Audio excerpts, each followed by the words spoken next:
Katihar police ने लूट के एक बड़े मामले का खुलासा किया है। दरअसल भूमाफिया जमीन के कागज की हेरफेर करने का एक रैकेट चला रहे थे। इसमें वैसे लोगों को निशाना बना रहे थे जो सालों से बाहर रहते थे। भूमाफिया पहले रजिस्ट्री ऑफिस से उन लोगों का रिकॉर्ड गायब करते थे और फिर फर्जी दस्तावेज के आधार पर अंचल कार्यालय से इससे जुड़े सभी कागजात बनवाकर फर्जी दावेदार के माध्यम से जमीन की रजिस्ट्री करते थे।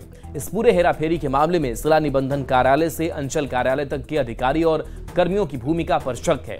2 आरोपी को गिरफ्तार किया गया है, जिनके पास से रजिस्ट्री ऑफिस से गायब महत्वपूर्ण रजिस्टर भी बरामद हुआ है। फिलहाल पूरे मामले की जांच की जा रही है। नहीं रहते हैं, जो कहीं और रहते हैं, वैसी जमीनों को चिन्हित करने के बाद एक फेक डीड बनाते हैं।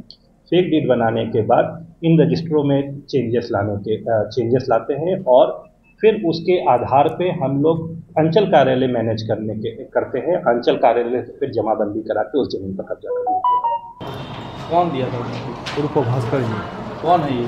गाँव का है। अच्छा, क्या करता है वो? क्या करता है सर, वही नहीं बताया। तो कागज दिया था, पूछे ना क्या जी पेपर है? हमने पूछे। क्यों? पढ़े लिखे हुए थे और पढ़ा देंगे। ये सर रखने के लिए दिया था। हाँ, रखने के लिए दिया था घर पे। 2 महीना पहले दिया था। कौन दिया? उर्फ भास्कर दिया था।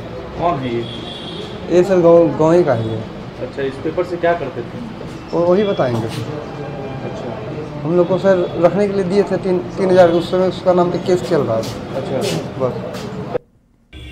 भूमाफियाओं के साथ मिलकर कटिहार के रजिस्ट्री ऑफिस के रिकॉर्ड रूम से गायब कर दिया जाता है महत्वपूर्ण दस्तावेज। कटिहार पुलिस ने ऐसा एक बड़ा खुलासा किया है और इस खुलासे में प्रारंभिक जांच में जो बातें सामने आई है उसमें जो भूमाफिया है उनका एक पूरा रैकेट चलता है और इस रैकेट में जो इस रजिस्ट्री कार्यालय के अधिकारी और कर्मी के साथ साथ अंचल कार्यालय के कर्मी की भी मिली भगत की बातें सामने आ रहा है। दरअसल इस रैकेट के तहत वैसे लोगों को टारगेट बनाया जाता है जो लोग बरसों से जिले से बाहर है। उनके जमीन के जो रिकॉर्ड है वो इसी रिकॉर्ड रूम से किसी तरह बाहर निकाल लिया जाता है और उस रिकॉर्ड को फिर अंचल कार्यालय में ले जाकर उस जमीन को म्यूटेशन लायक बना लिया जाता है और फिर फर्जी तरीके से इसका रजिस्ट्री हो जाता है। कुल मिलाकर ये एक बड़ा खुलासा है और इस खुलासे से बड़ा हड़कंप मचा हुआ है, क्योंकि आगे जांच में इस रजिस्ट्री ऑफिस के कई कर्मी और अधिकारी के साथ साथ कटिहार अंचल कार्यालय के कई अधिकारी और कर्मी के मिली भगत का भी खुलासा हो सकता है। सुब्रत, न्यूज़ 18 कटिहार। बिहार के अधिकांश स्कूलों में अब भी विषयवार शिक्षक उपलब्ध नहीं है। नतीजा